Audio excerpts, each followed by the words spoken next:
the Tudors Dynasty Podcast. Welcome back to the Tudors Dynasty Podcast. I am your host, Rebecca Larson, and today I am at the National Portrait Gallery with Senior Curator, Dr. Charlotte Bolland. Charlotte, welcome.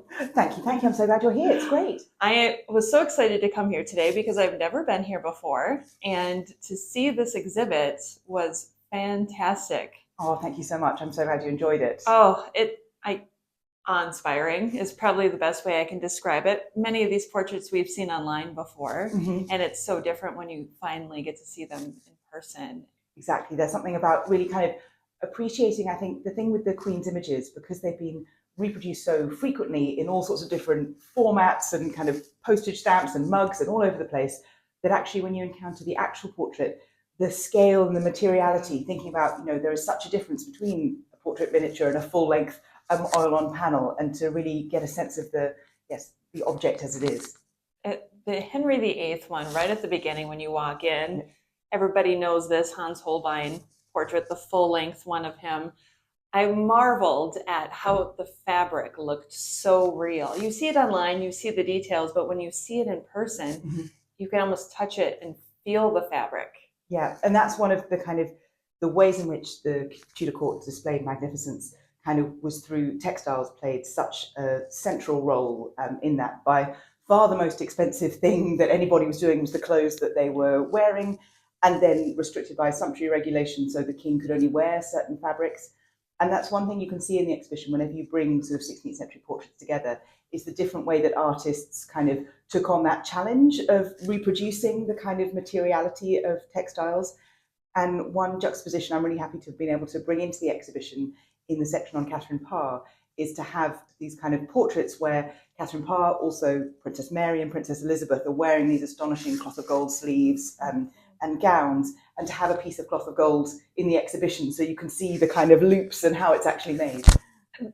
The Catherine Parr room was by far she's one of my favorite of the six queens. And I've been researching Thomas Seymour for many, many years. Right. So I was so pleasantly surprised to see the little miniature of him there. Yes. I got a little choked up because I've never seen one of him in person before. Yeah, it's extraordinary. And the kind of the power of those images. And I think the fact that, their relationship and his kind of requests for her little pictures, the miniatures that played a role in that kind of forging of intimacy, I think is so interesting. Yes. Speaking of miniatures, that was one of the things. I've never seen a miniature in real life. So to see with the size of them really put things into perspective for me when I saw the one of Anne of Cleves and who was next to her, Cromwell, I think it was that was next to her. You can really imagine it being held in the palm of somebody's hand and looking at it when they're thinking of that person. Exactly. There's something about the kind of possessiveness of it, of these sort of really exquisite, beautiful objects, and that you can kind of conceal and reveal as you sort of open a locket or put a lid on. And then there's also something now that there are descriptions in inventories of portraits of Henry and the Queen, Henry and Catherine of Aragon, or Henry and Jane in lockets. And the idea also of kind of carrying the portraits of your family with you, which is something that we all do today. So again, there are always these sort of relatable moments where you think, oh, actually, we do have some common areas with people from 500 years ago, the way we sort of use images. Yeah. So this exhibition, how long did it take you to put this I can only imagine. I have so many questions about this, but let's start with how long it took you to put this together. Well, I think we sort of first started thinking about it in about kind of 2019, and then first in that sort of finding the date in the schedule, like that's when it's going to be, was in about 2021. So yes, kind of 3 years of the really forging ahead kind of on it, but lots of time, thinking in advance of that whenever you're sort of proposing exhibitions and dreaming up ideas, there's that kind of longer period of it coming into focus. Was there something that inspired you to do the six queens? I mean, I know they're popular, but was there something else that inspired you to do it? Well, so as you said, that they're kind of some of the most kind of popular works in our collection. And one of the things that I love in going to the Tudor galleries and sometimes hearing people's responses and the way people engage with the portraits.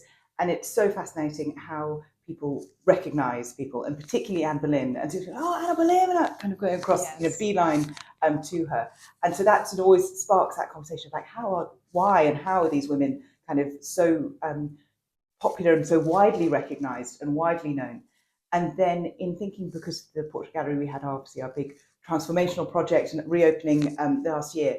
So having the space of our new exhibition space on the ground floor, that being able to think of working with that, it's like, oh, that there's an opportunity to do both the kind of historical exhibition, to have breadth of more space to think about context more than our previous spaces allowed, and then also to bring it into the 21st century, to kind of acknowledge the stories of the queens that we all carry around with us now, and then take people back to the 16th century. I can't even imagine, where do you find all of these objects? Because they're everywhere, right? Yes, that they are. And, kind of amazing kind of research support that I had a wonderful doctoral student, Anna Clark, working with me during the research phase of the exhibition. And it's amazing that there are sort of some treasure trove kind of collections. So the key lenders to the exhibition of His Majesty the King, the Royal Collection, the British Museum, the British Library, the Victoria and Albert Museum. So you kind of know where to start with those, and lots of fun kind of going through all their amazing collections records to select things. But then thinking about kind of works in private collection, and that they can kind of come on the grapevine in all different ways. And so once people start hearing that you're doing this kind of exhibition, working on it, oh, did you know about that? Did you know about that work? And then kind of going to track them down. So things kind of, it gets a wonderful momentum. There was such an interesting collection of items in each room, because you'll have the portraits, and sometimes you'll have jewelry and letters and books. I just don't even know how you could pick and choose which items to display, because the rooms aren't huge by any means. Yeah. And each queen has her own room. How do you choose? Yes, it's that kind of question of working through the surviving objects. And I really wanted to give a sense of the magnificence of the court in which they lived, and the kind of the importance of material culture to the choices they made. I mean, we're all kind of the nosiness we have of peering into other people's houses, because you do express your identity and your individuality through the objects you own and the way you display things. So I wanted to bring in the material culture, although obviously the Portrait Gallery portraits are our that kind of key area, but thinking about Queen's possessions as well, to just open up the perspectives a bit more and give more of a sense of their kind of patronage and characters. And then also there's the sort of narrative of what happened, the events of their lives. And so brilliant to be able to bring in manuscripts, so those encounters with someone's handwriting, like this is the letter that Catherine of Aragon wrote, and so they're so kind of charismatic and powerful to see those images kind of across 500 years of history. Indeed. I do love how you included the portraits of Catherine of Aragon's parents as well. We've talked about them extensively on the show, so I was very excited to see those portraits in person, side by side. You could tell that they were a pair. Yes. That they were meant to be together. And that was something that, because of course, kind of Catherine's heritage, Catherine's family is, her education sort of shapes her expectations, her patronage, the way she how she perceives a queen should act, and her idea of what the responsibilities of a queen should be. And so is sort of seemingly unfazed by the idea of leading military forces, because she has her mother's example to follow. And I really wanted to include that. Of course, her Spanish heritage is vital to the story, because it was that meant that she wasn't disposable, that she had the Tudors, in arranging that marriage, they'd been the ones kind of getting the more powerful relationship from it. Kind of they were marrying up, as it were, through that marriage, this sort of upstart new dynasty in England. And that Catherine and the sort of networks of her family that she can call upon, particularly in Charles V and Margaret of Austria, and then through Charles, the relationship to the Pope, that she is someone who can, call upon the forces of Europe in her defence, which is quite the power play to have. She definitely had the power behind her, whereas Anne of Cleves did not. And that was kind of her downfall at the end. I mean, she stayed alive, thankfully, but between the two women, there was quite a difference there. Yes, exactly. The sort of the pivot, and also that kind of the continual fluctuations between the kind of Franco-imperial, it's sort of Francis I and Charles V, it's always that moment of, are they allies, are they not? And Henry's kind of oscillating between them. So you practically get whiplash of thinking of which alliance it is. So Cleve's kind of moment in the sun of being the crucial element. It's like, oh, well, actually, now we can find another way. Yes. So, yeah, that her card was, she had a less strong hand to play. Some of the other miniatures that I saw there, and you'll have to correct me if I'm mistaken, the miniature of Princess Mary and the miniature of Charles V, were those the betrothal ones that they were sent to each other? So we don't know the exact kind of provenance, but they seem to have been created in the context of their betrothal. That because the image of Mary, she's wearing a jewel that has the emperor written on it. So that kind of possessiveness of the jewels in kind of betrothal imagery, the kind of women get their future husbands' names or initials to wear. And the image of Charles is very similar to a portrait that had been sent to him, sent to England years earlier when he was actually betrothed to Henry VIII's sister Mary. Yes. People are always kind of going, which Mary do you mean? Mary? It's like, it's so hard to keep track of them. But so in that, seems to be kind of created in that moment, because that's when miniature as an art form is just beginning, just kind of the artists who create illuminated manuscripts kind of creating independent portraits on vellum. So that the portrait of Mary may perhaps be the earliest portrait miniature made in England. Wow. Yeah. That's amazing. One of the things that I've read about and I saw today was the playing cards and how some artists use those playing cards for.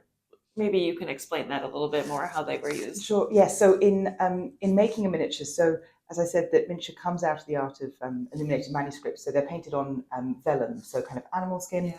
But in order, if not to being bound into a book, that would have been needed as support, and in a very pragmatic way, that the sort of nearest version of cardboard was the pasteboard used for playing cards. So rather than having to kind of invent a new medium to try and support these portrait miniatures, artists just cut up playing cards to use as the support for the vellum, to provide a bit more kind of structure.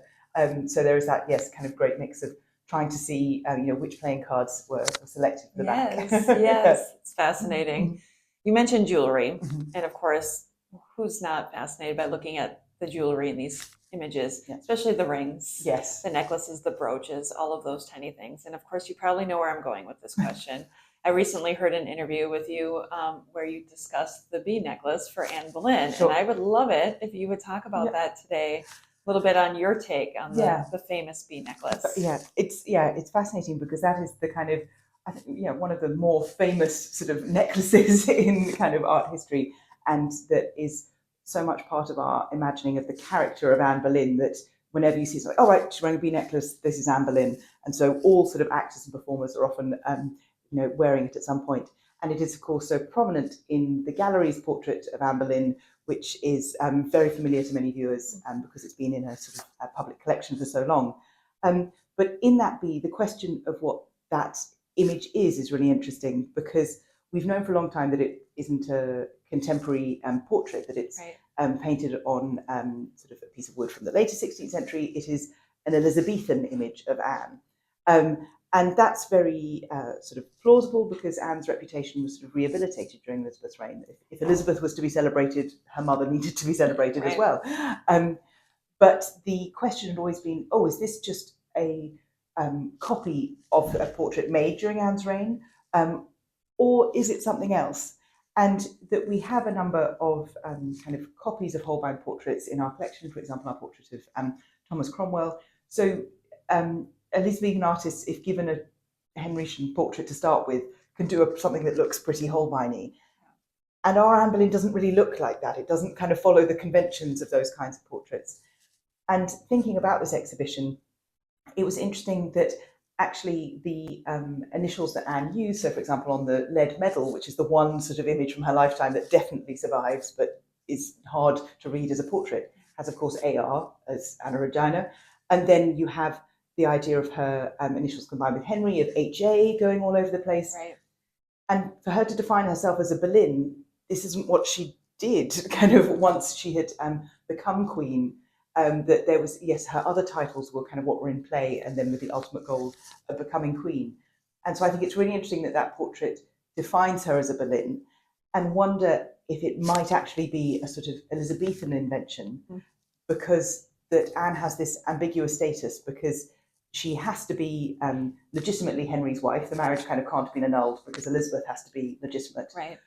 But she can't be sort of fully rehabilitated because that would make Henry a murderer, and Elizabeth has inherited the crown kind of through her father, so she can't sort of condemn him in that fashion.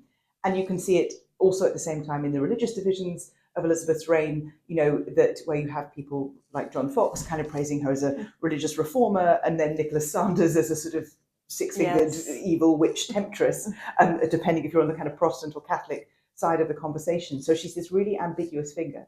And I wonder if in labelling her as a Boleyn just puts that little bit of distance between, right, not necessarily, she's Henry's wife, but we don't have to think about her as queen. We can just sort of fudge that a little bit and think about her as a Boleyn. And so, yes, it is a kind of live question. It's so thought-provoking because I think for so many years, many of us just looked at it and went, well, that's, that must be her. Yeah. This is the image that we always see of her. Yes. What are the odds that it is her or isn't her? And when you look at it, it does look like it could be made to look like Elizabeth. Yes. If you would put an image, overlay them, you could say, oh, was it made to make it look like she looked like her mother? Exactly. And again, that sort of thinking of the practicalities of an artist, that if you're working in the late 16th century and someone says, I need an image of Anne Boleyn for a kind of portrait set, what do you have to hand? That there's a tiny chance that you might be able to kind of find an original portrait from 50 years earlier in the depths of the royal court, but much more readily accessible are portraits of her daughter. And so then to kind of retrofit and work backwards. Yeah, exactly. I was also intrigued by the Victorian stuff that you had in there, because I think we all know the Victorians had a romanticized view of the Tudors. What's your take on the Victorian art? Well, I was really happy to include a small pair of paintings, because it's brilliant for the pathos and the melodrama of the scenes, and particularly the Cranmer's interview of Catherine Howard in the Tower, and she's sort of looking horrified as he tries to comfort her.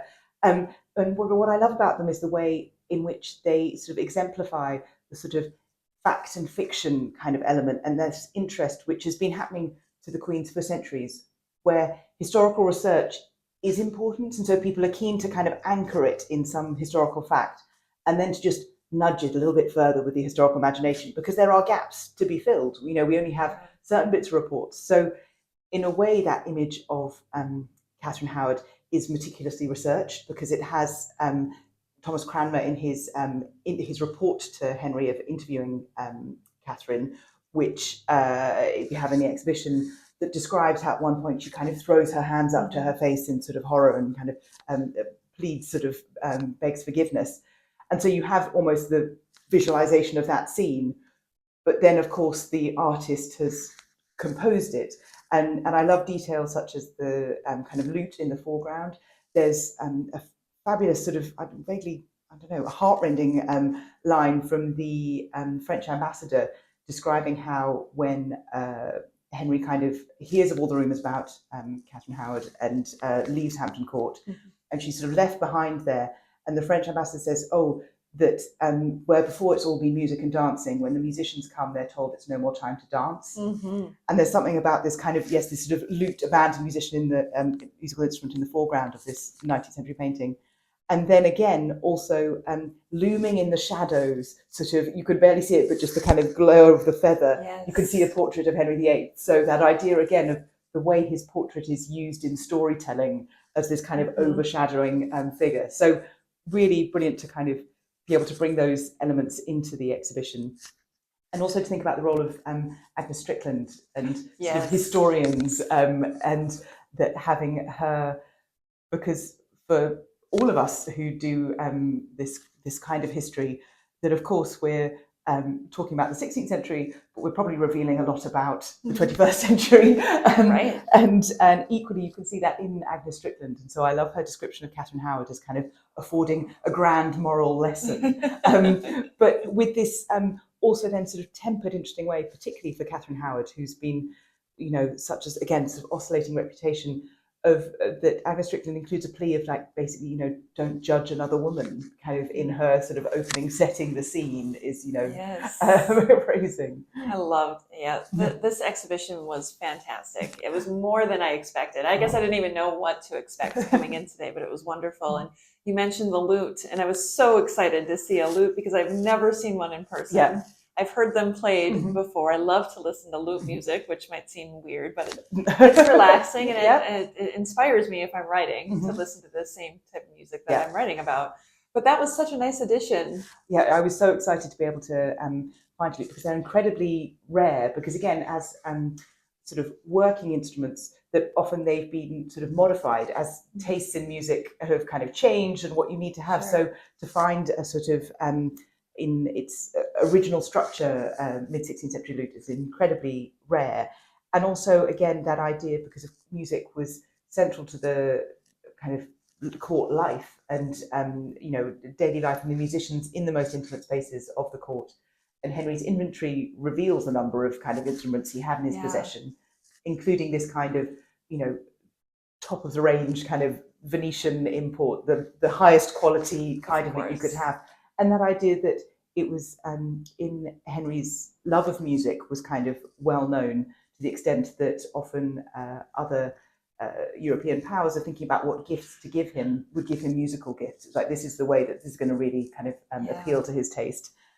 But then, of course, the other side of that, the role of Mark Smeaton in Anne's downfall, and also musicians with Catherine Howard, I just really wanted to have this kind of very evocative object in the space. Music was such an important thing at Tudor court, and it seemed like all of his wives had some musical ability that he was attracted to. Especially, I mean, we hear Anne Boleyn, of course, Catherine of Aragon, and I've studied Jane Seymour, and now I can't even think if she was musical at all. But I don't think that Jane Seymour is so hard to sort of trace. She leaves such a kind of small footprint, but then is on the flip side the most kind of visually recognizable, in a way that because she is celebrated as Henry's first wife, that so her emblems survive. So we have many more of her emblems all over the place, and then also her portrait gets sort of instantly repeated by the Seymours, who are wanting to celebrate her as Edward's mother.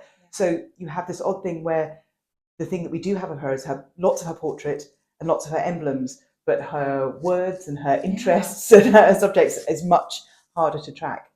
And that was one kind of thread I was interested to pull out in this exhibition, of thinking that one description we do have is of the pageants that celebrated her kind of announcement as queen, and the way that in these was the story of Martha and Mary Magdalene, and whether this was a very deliberate choice, because obviously that Jane doesn't have a name saint. So whereas Anne was being Anne, the Catherine's were interested in Catherine of Alexandria, if Jane might have adopted kind of Mary Magdalene as her sort of exemplar sort of saint, but particularly in the challenges of the live conversation at that moment about who Mary Magdalene was, because for the kind of traditional perspective, a number of Marys had been interwoven to form this kind of agglomerated kind of story of Mary Magdalene.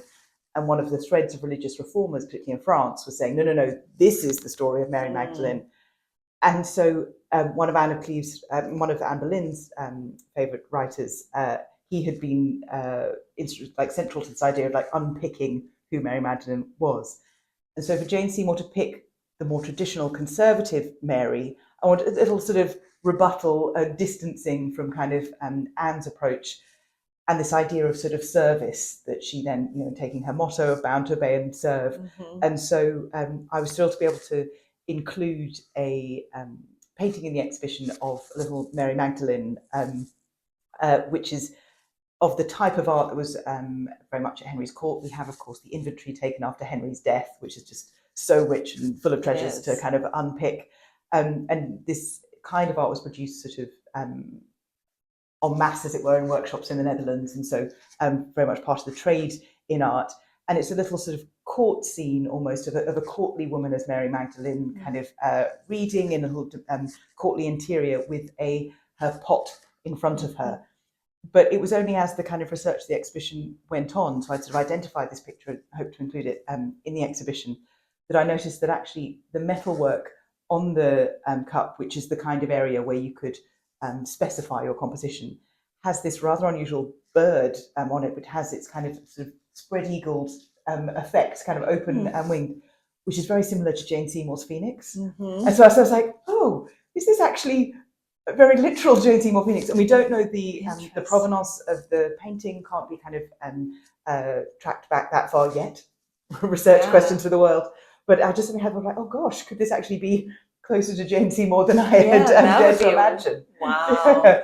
Do you have a favorite piece from the exhibition? Oh, there are so many, yes, kind of treasures and such kind of excitement and kind of chills as things come out of their boxes. That it was amazing. The writing desk from the Victorian Albert Museum that's covered in Henry and Catherine of Aragon's emblems, and it's so beautiful and exquisitely made.